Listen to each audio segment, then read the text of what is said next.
5 minutes gap ಇದ್ರೆ ಕಷ್ಟ.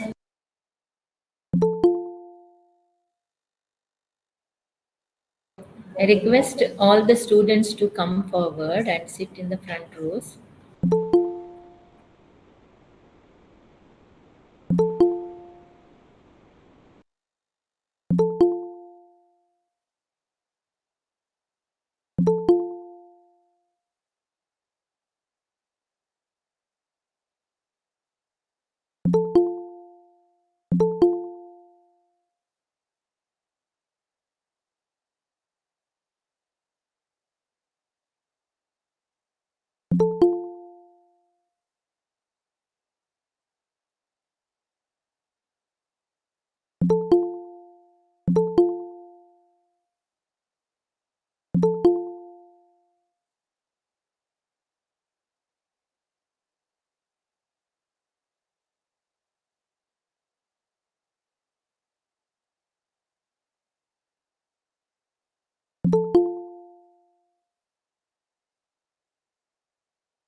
A pleasant good morning to all. I'm Arulin D'Souza, student SDM Law College, Mangalore. Deem it an honor and privilege to welcome all the dignitaries, lecturers, students, ladies and gentlemen to the national webinar on biodiversity, protection of plant varieties and farmers' right vis-a-vis intellectual property rights, organized by IPRC SDM Law College, Mangalore. Today is going to be a great day full of learning and new experience. I request all the students to mute their mics and have an active learning.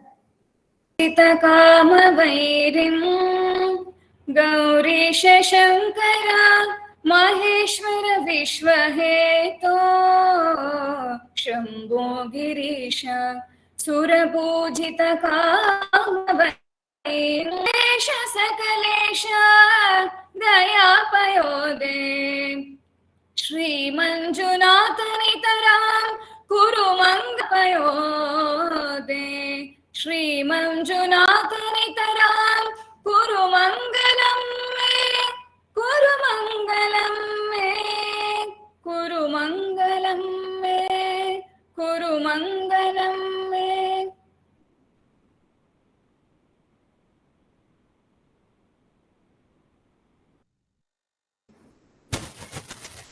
Thank you, Manorama, for making us feel the presence of God Almighty. I now request Dr. Ashwini P., the Assistant Professor of Law and the Faculty Coordinator of the program, to kindly welcome all the dignitaries and inviters to the webinar. Members of SDM Law College, my dear students, ladies and gentlemen. It's a great day for all of us to get enlightened in the webinar on biodiversity, protection of plant varieties, and farmers' rights vis-a-vis intellectual property rights, which gives a brief insight as to the intellectual property rights with special reference to biodiversity, protection of plant all, and introduce the chief guest on this virtual platform. It gives me tremendous contentment amongst the most esteemed personalities. Srimati Veena PG, former consultant, Karnataka Biodiversity Board, Research and Academia. In addition, she is also subject matter expert on Biological Diversity Act 2002 and its compliance mechanisms in sustainability. More than 6 years of experience in implementing Biodiversity Act 2002 and it's from National Law School of India, University, Bengaluru, Science from Pondicherry University in 2008. She is currently working in Communications, Mumbai, as a reviewer in life sciences and conduct biodiversity surveys for environmental impact assessments as an independent consultant. Ma'am, you have always raised the benchmarks for hard work and dedication in the society. I extend a wholehearted welcome to you, ma'am.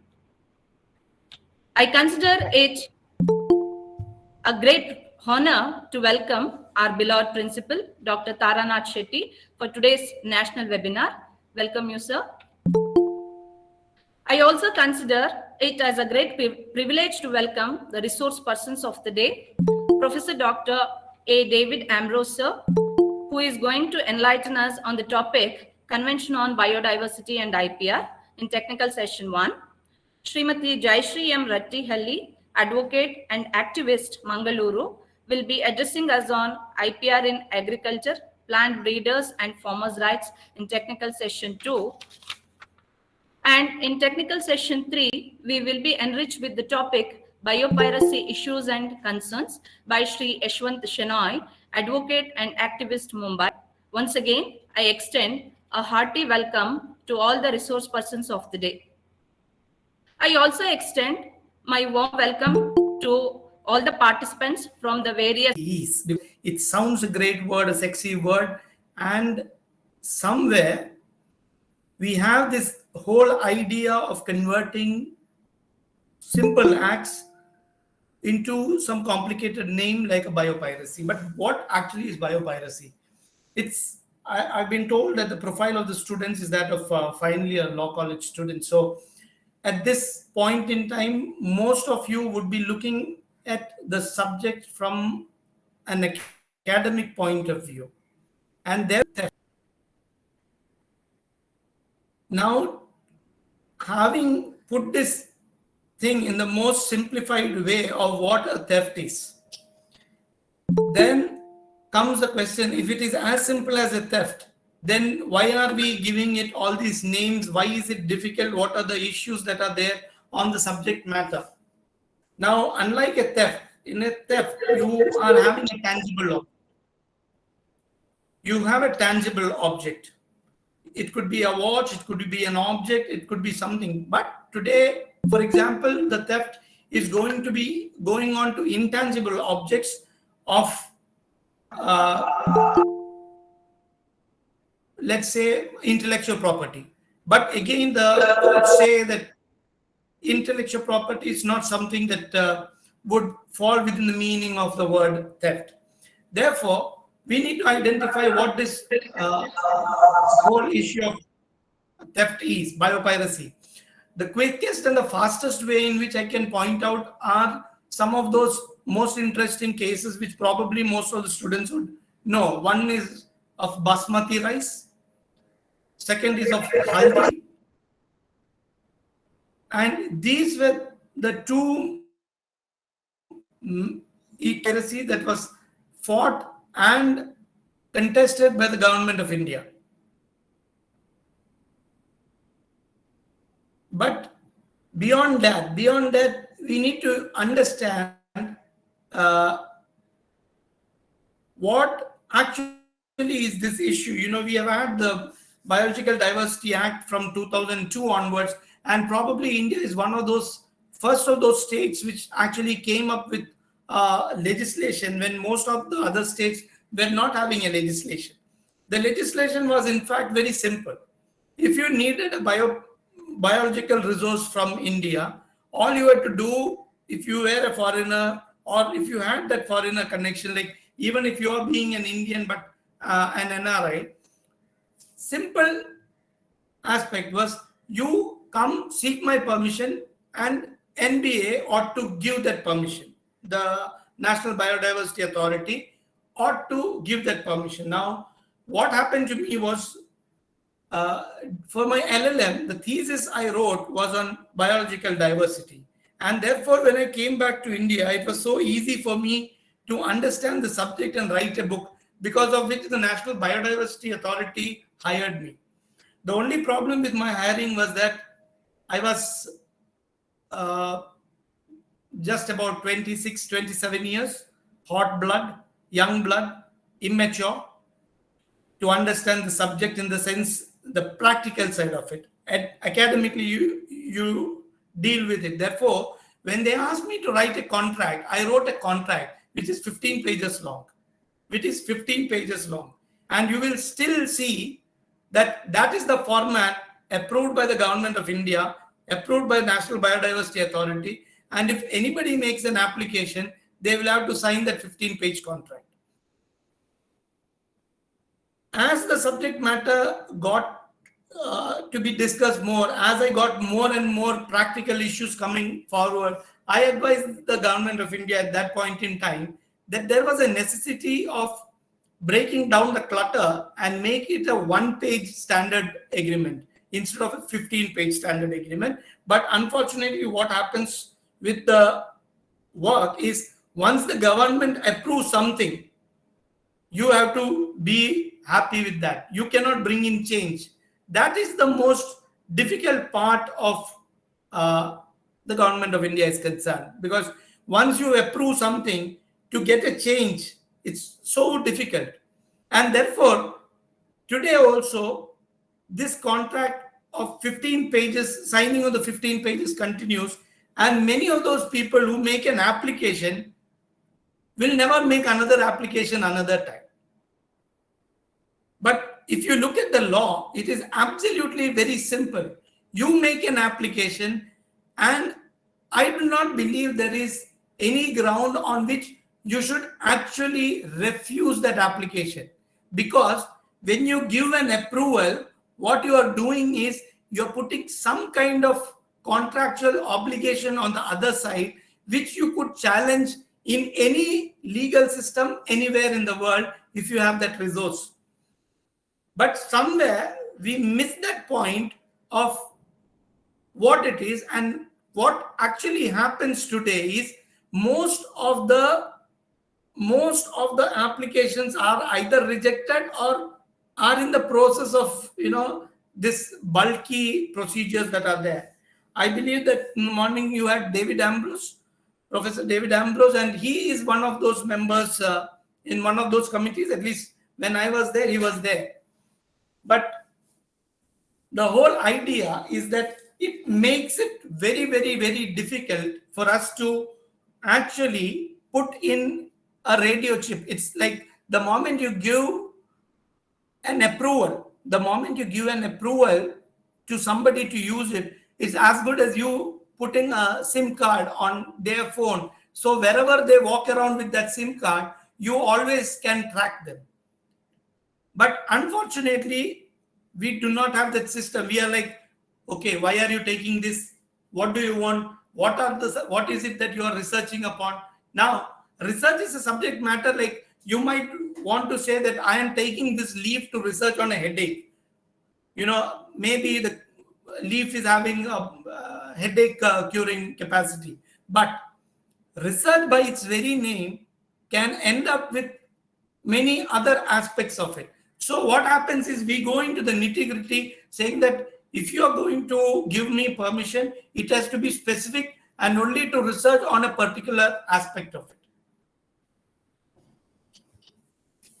I would want to quickly make this as an interactive session, because I do not like to continue to lecture for long, and I do not want students to have that doubts in their mind on the practical aspects of it. I'll tell you why. Because if anybody who would have had some interest in the subject, if they even have Googled some biopiracy cases, you would have found these cases which India has dealt with, which is turmeric and basmati rice. Now, there is another one case which I had initiated when I was in the National Biodiversity Authority, and it is of the brinjal, the BT brinjal. Now, BT brinjal has a deep connection with Karnataka, with South Canara, and it is actually the brinjal that is involved in it is your Udupi Gulla. What has Monsanto and what has Mako done is they have taken the Udupi Gulla and then they changed the gene sequence of it so that a particular worm will not attack it. And they are selling it and they are putting a royalty on it.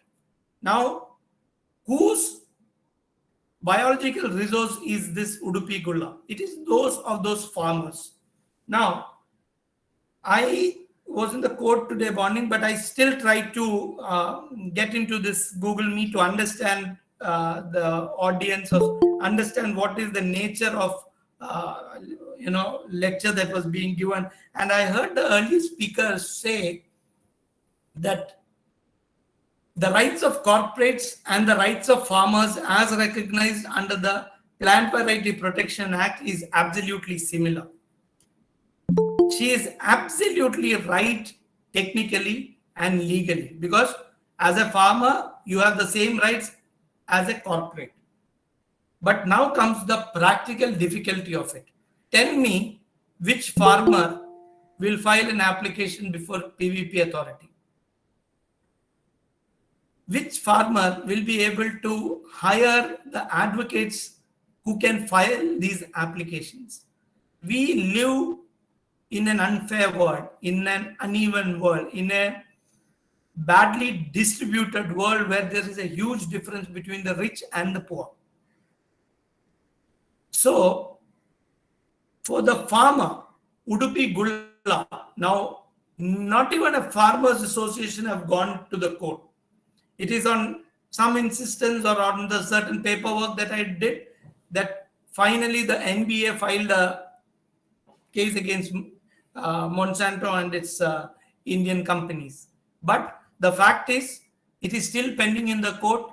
Nobody is bothered about a IP suit that we would have filed in the country than we tracking on what is happening outside the country. So these are the practical issues that we face when it comes to biopiracy, because the people in power, the people in authority, the people who could bring about the change, either unaware of reality, unaware of the practical realities, or even after being aware of the practical realities, do not want to increase their work. Now, working with the government was an eye-opener for me. India has a unique system, We have agricultural universities in every state. in every state. We have a Krishi Vikas Kendra in every blocks. Now, people wouldn't know what it is. For example, if you need a seed and you want to grow it at your house, all you have to do is walk to a Krishi Vikas Kendra, ask for the seed. They will have to give it to you free of cost or at a nominal price, and you will be able to do your own kind of farming. But how many of us even know that Krishi Vikas Kendra even exists? Even exists. So the whole problem is, again, I went one of those meetings I had with the Vice Chancellor of an Agriculture University.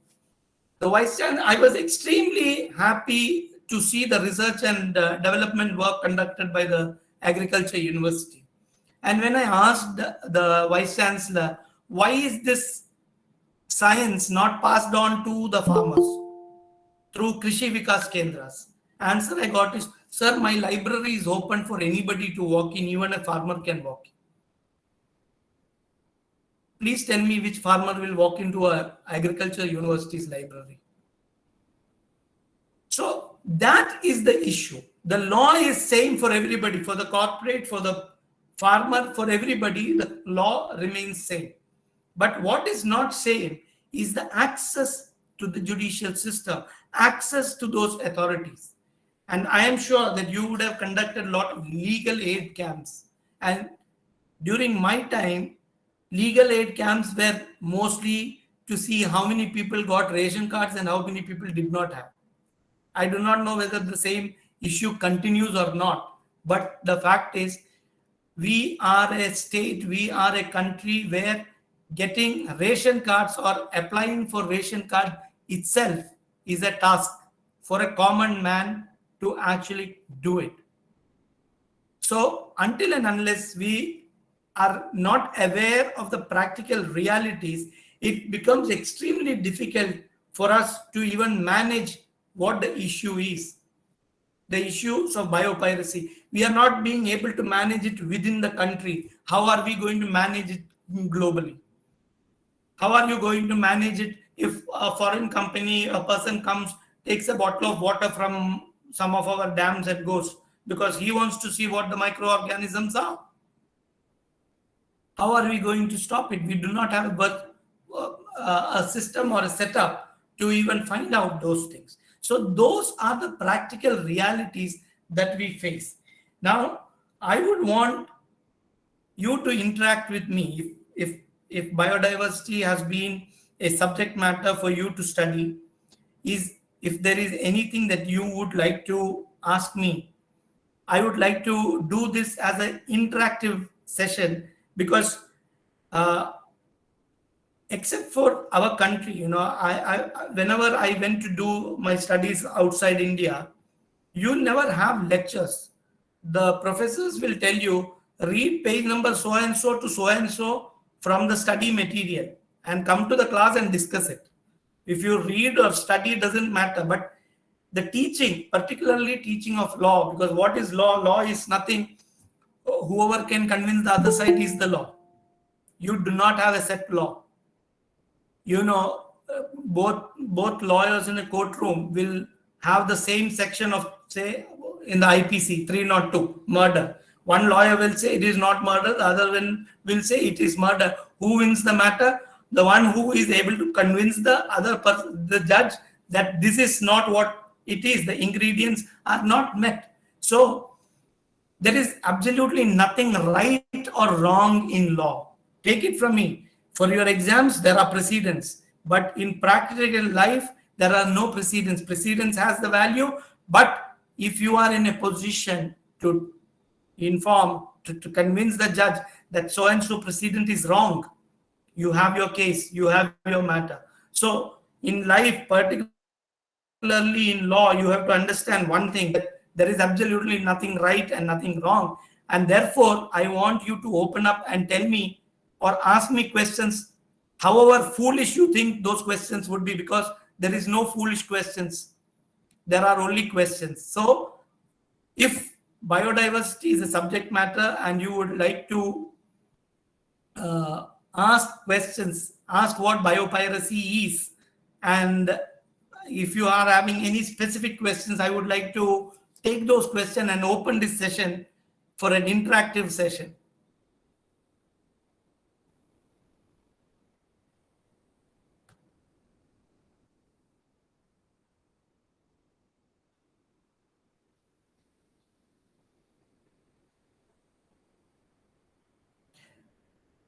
It's open. Anybody can ask questions. There is no right questions, no wrong question, no wrong answer, no right answer. Just go on.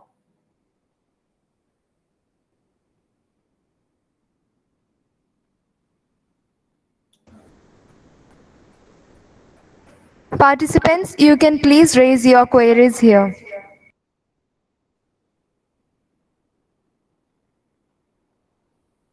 And I will tell you one more thing. If anybody is having an issue asking this question, just put it in the chat box. Good enough.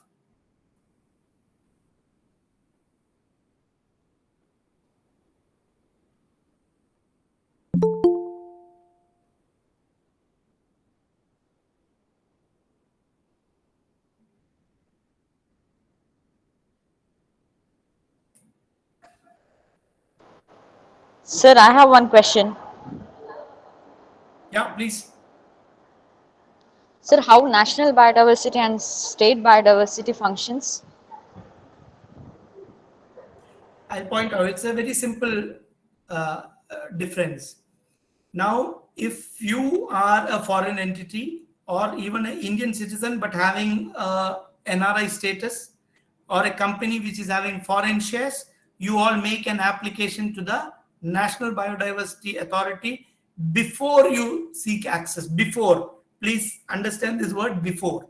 That means even before you touch any biological resource, you take my permission as a National Biodiversity Authority. Whereas for an Indian citizen, he just has to inform the state biodiversity board. So that is the difference between National Biodiversity and the State Biodiversity Board. It is only technical in nature. One deals with Indian citizens, the other deals with foreigners or people with different residency rights. Thank you, sir.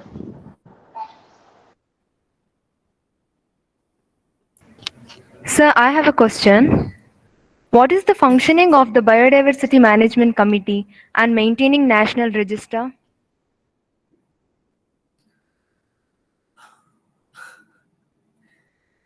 Again, these are things like when National Biodiversity Authority started, basically we didn't have any work. We were sitting jobless. So we were finding how to start something. So we started looking at this thing, and since people do not come to us, we decided to go to the people. And then we brought in this biodiversity management committees, which are at the panchayat levels and block levels. We activated them and said, okay, you maintain a register. Whoever is having any kind of knowledge on biodiversity or its uses can come and say, and register that this is a knowledge that he has. So many organizations undertook this work, and they say that we are maintaining a national register on people's knowledge. And that is exactly what is happening at the national registers that we call. But again, its implementation is poor, and it's not easy as well, because another thing that has come into our experience is that many people would say, I know this curing effect or that curing effect. Now I'll tell you, a grandmother from your house will say, whenever you are having a cut, you go and put haldi. So everybody knows about it. So in a house, there are 5 people who got this knowledge. Let us say all the 5 go to the biodiversity management committees and say, this is the knowledge I have. So there is of who is having what knowledge and whether it is backed up by some kind of research. So it's become a little bit more complicated exercise where you cannot claim ownership specifically, but some of them are maintaining that registers.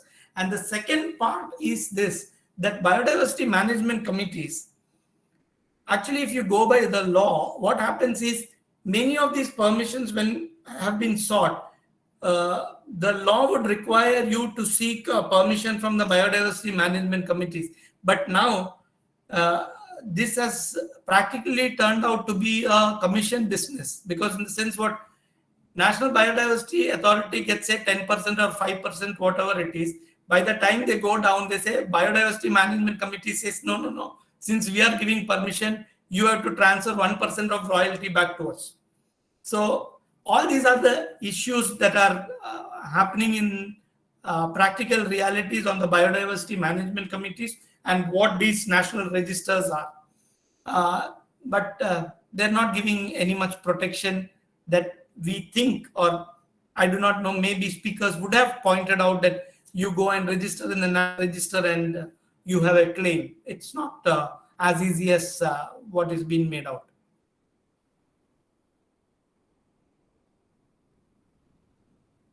Thank you, sir. Whether Indian Biological Diversity Act is able to implement the International Biological Convention? The law itself is an implementation of the international convention.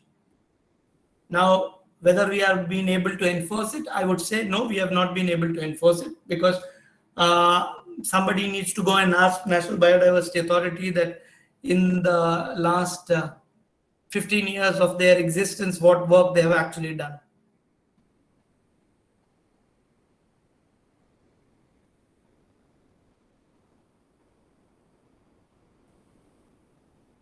Thank you, sir. Thank you.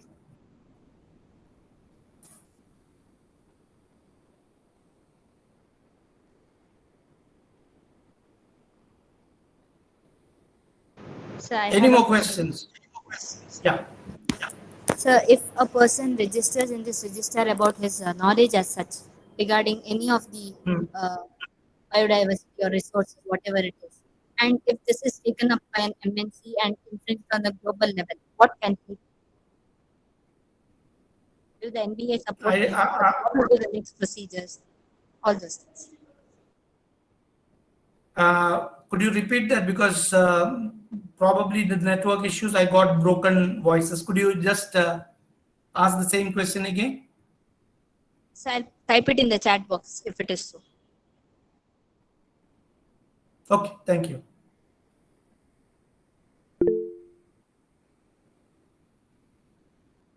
Biodiversity is a subject of common sense. You keep the law aside. You have any questions? Feel free to ask that. Law is itself common sense.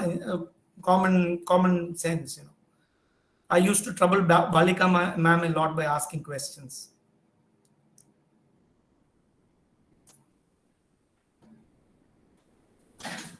Just ask whatever questions you have. Don't see whether it's right, wrong. Doesn't matter.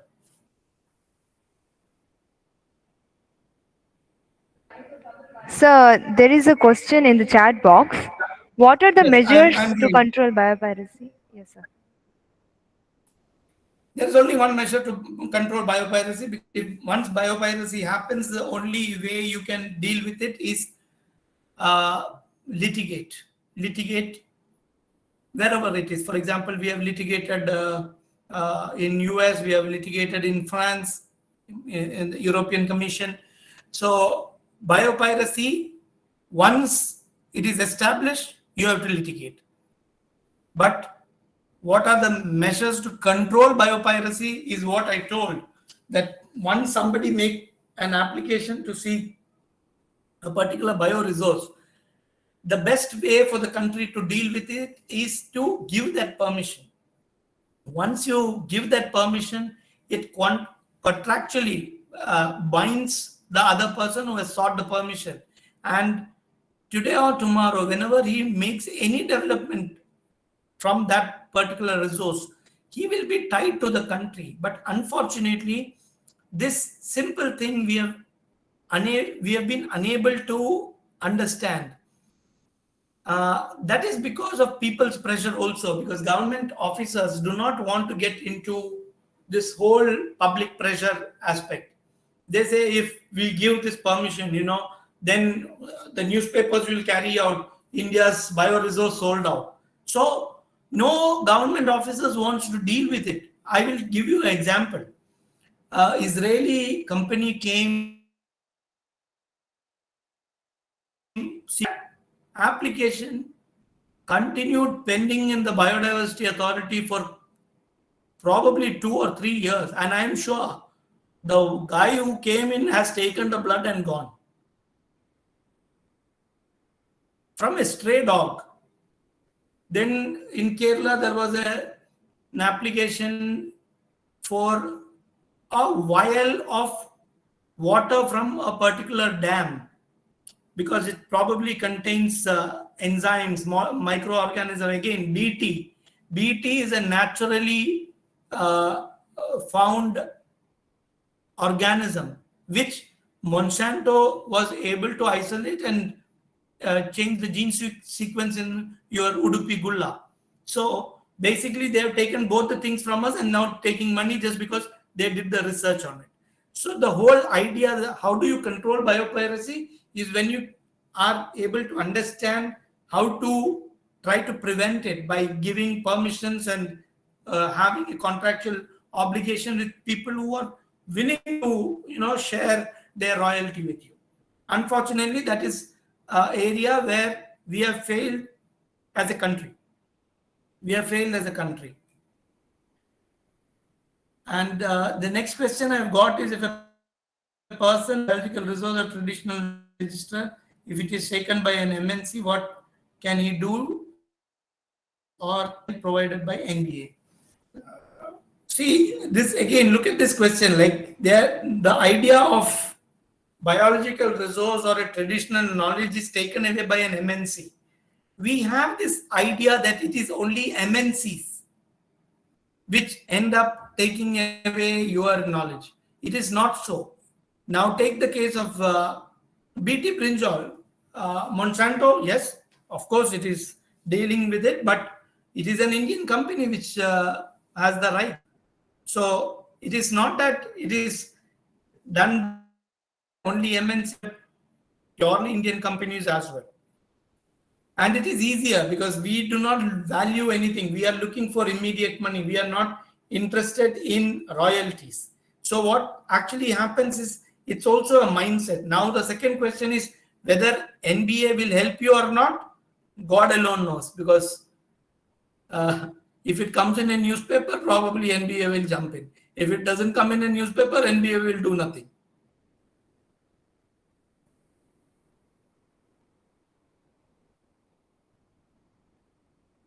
The next question I have received is, India as a country, whether it has been positively moving towards creating awareness about biodiversity IP, specifically in rural and semi-urban areas, or is there any scope for improvement? This question I would easily put it this way: if you guys did not have biodiversity as a subject, how many of you would have known the existence of National Biodiversity Authority? Existence. Now, even as a subject matter, you know National Biodiversity, and now you see where is its seat. Nobody will know that it is sitting out of Chennai. So these are things. The awareness is not there. It's so easy for me to lecture and come and say, the rights that is given to a corporate is the same as what a farmer of India has. Great, we have empowered the farmers. Question is, have we given access to the farmers? Access and empowering, it's two things. Just as you pass out law, you will understand writing an exam is quite different from writing an application. In an exam, you will get 438, write a beautiful thing, Supreme Court said so, and therefore 10 of 10. The practical work, and then you're trying a bail application, and you know how much does matter or not. So we have a huge difference between practical realities in our country and the laws that we make. And this is exactly where US and Europe are ahead of India. Or probably China is much ahead of India, because China went through an exercise of finding out the endemic plant and animal species that they have. And I believe that they have completely documented the flora and fauna that is found in India. Forget about the flora and fauna found in our country. We have not even documented the endemic species that are there in India. So that is the level to which we have. We have a very rich biodiversity. India is having biodiversity hotspots, but the problem is we are bad at it. I think many of you would have seen rocketry, right? Maybe it is blown out of ocean, but the truth is this: we do things, but there is far more other people who will pull you down. We are the story of the Indian crab. You can easily put the Indian crabs in a tray and be sure that it will not escape from it, because one will pull down the other.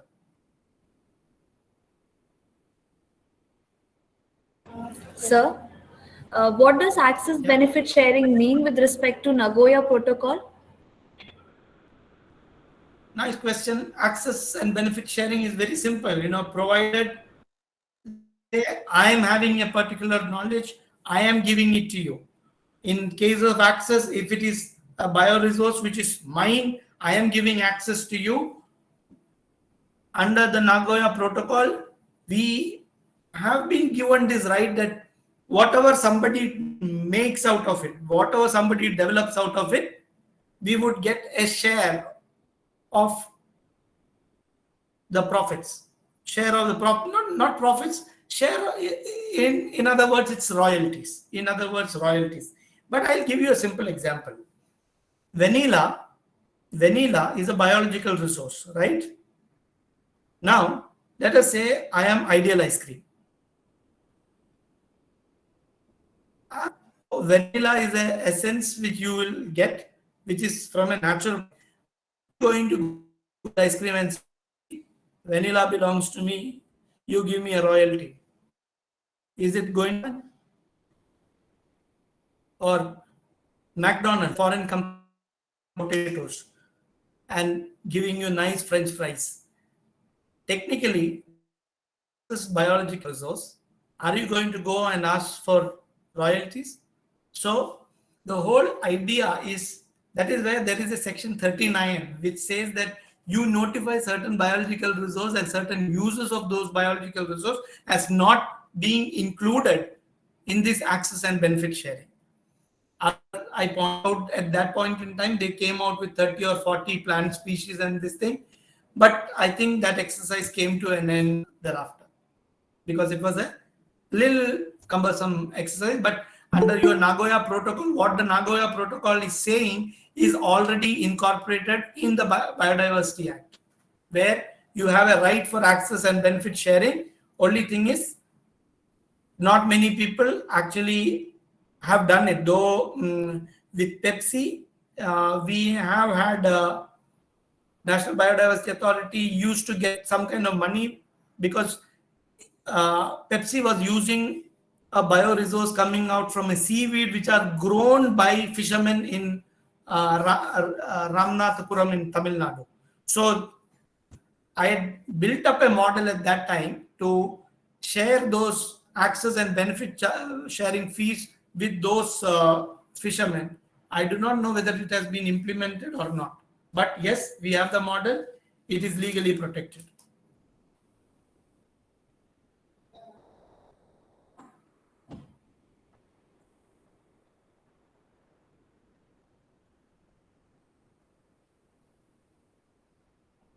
Okay, I have got a question saying that which government, is it central government or state government lacking in safeguarding biodiversity? I would say equal.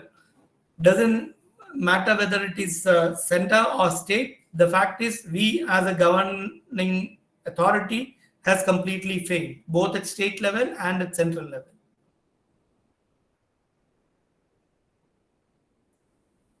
Will giving incentives for people to bring this traditional knowledge to light help to make a situation better? not necessarily, in the sense that what has come out in experience is this, that whenever a person gives some info on a particular knowledge he has, immediately he expects a return. That is what is practically happening, but it is not as easy that you get a return. It has to be researched, it has to be confirmed by research, it has to be commercialized, and after commercializing you might end up getting the incentives. But with many of the traditional knowledges in India that we have, it has overlapping interest. For example, what your grandmother in Karnataka knows, a grandmother in Kerala also knows, in Andhra knows. So there will be multiple claimants for the same traditional knowledge. How is awareness related to biodiversity be given?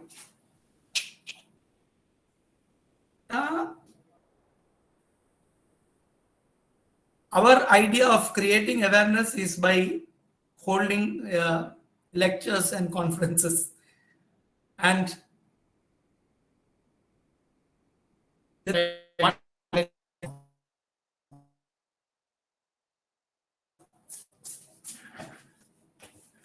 is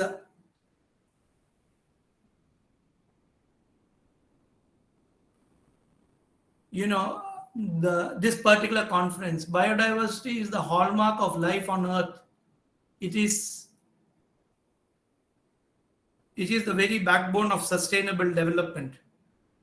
Biodiversity is hallmark of earth. It is absolutely on papers, but the fact is this: we have destroyed the best parts of Amazonian forests.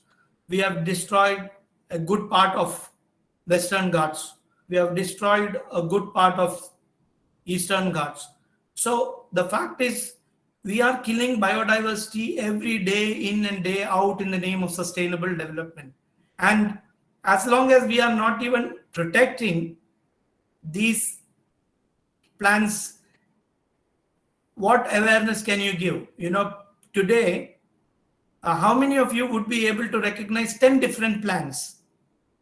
But there was a time where even a kid would recognize what these plants were while walking around. So our awareness, we have killed it. Forget about you are college going students, having no experience of living in in a village, or but take children of farmers itself. There used to be a time when seed banks were maintained by the farmers.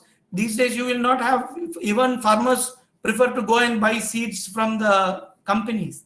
They do not want to take the pains of maintaining a seed bank at their house. So this is the true reality, that awareness can be brought in when you value it. How many of us value the trees, the plants around us? How many of us grow with that kind of awareness? When we don't grow with that kind of awareness, you cannot bring in that awareness. That's the problem.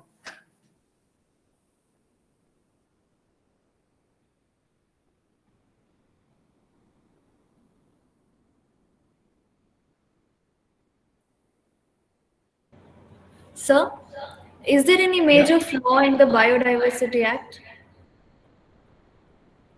All acts are always having lawyer. You tell me one law which doesn't have a flaw.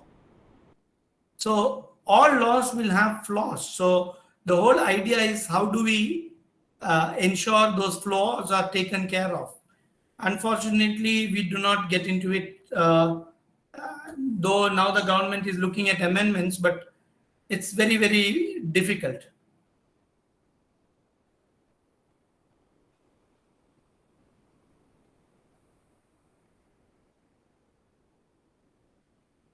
Flaws will be there. The whole idea is to ensure, we understand it. We try to bring in amendments to ensure those flaws are taken care of. But we have not done it. We have not implemented Biodiversity Act in the last 15 years. So forget about removing the flaws. We have not even implemented the law. So, I have a question. Whether Biodiversity Act Yes. affects the research by Indians in biological resources? Can you repeat the question? Yes, sir. Whether Biodiversity Act affects research by Indians in biological resources? No, absolutely no.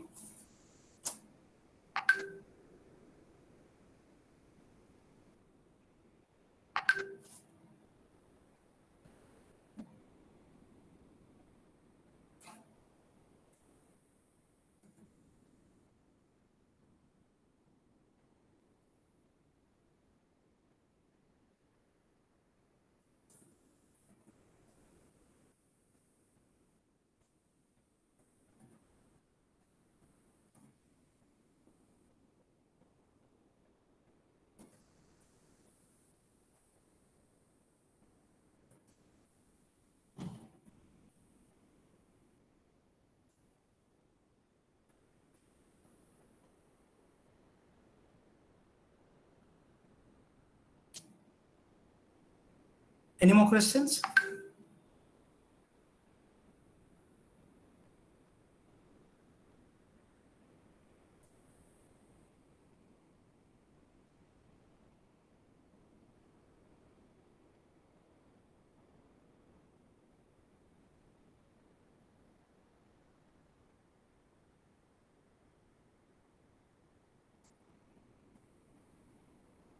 If there are no more questions, I would like to leave because I have to go to the court. I have a hearing.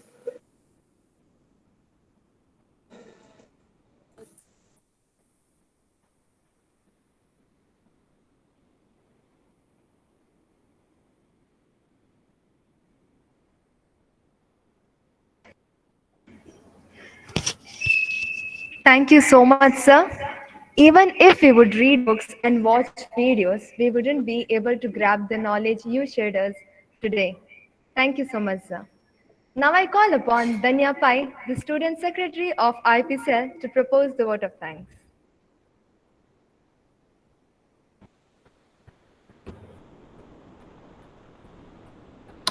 I'm sorry, I need to leave.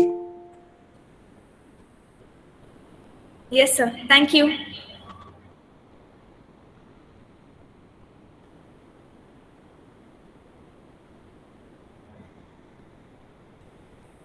Gratitude is the attitude of the heart. The session was very insightful and thought-provoking. I, Danya, on behalf of SDM Law College, thank Mr. Yashwant Chenoy for spending his valuable time educating us about the various aspects of biopiracy, its issues and concerns. I would also like to thank all the participants for their support. Thank you.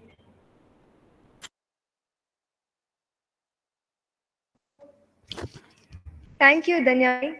No wonder this was a successful national webinar with wonderful interactive atmosphere with your active participation. Students, please note the link for feedback, attendance, and certificate form is being put in the chat box. All the participants and the final year students compulsorily fill the same.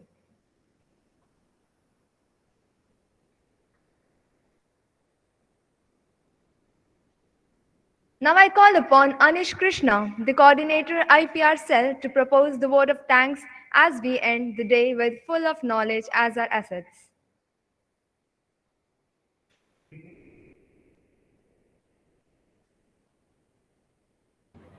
Good evening. I would like to thank the principal, Dr. Taranath sir, and the management for providing us this opportunity of conducting the national webinar. My special thanks goes to Vice Principal Dr. Balika, the convener of coordinator and the coordinator of this webinar. I would also like to thank Dr. Ashwini, Dr. Karthik Anand, and Dr. Chandralekha ma'am for helping us organize this wonderful webinar. I would like to thank Ms. Danya Pai and Ms. Priya for coordinating this event.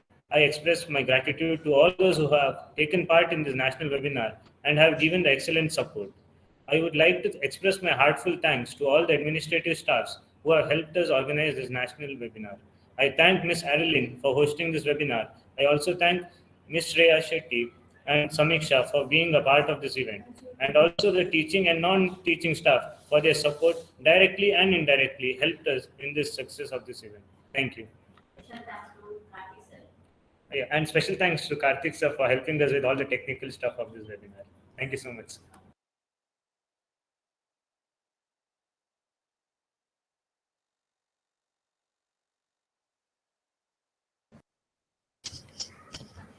Thank you, Anish Krishna. Here we conclude the day filled with knowledge. I thank each one of you for your active participation. It was a pleasure to have all your support for a successful program like this. Thank you. Have a great day.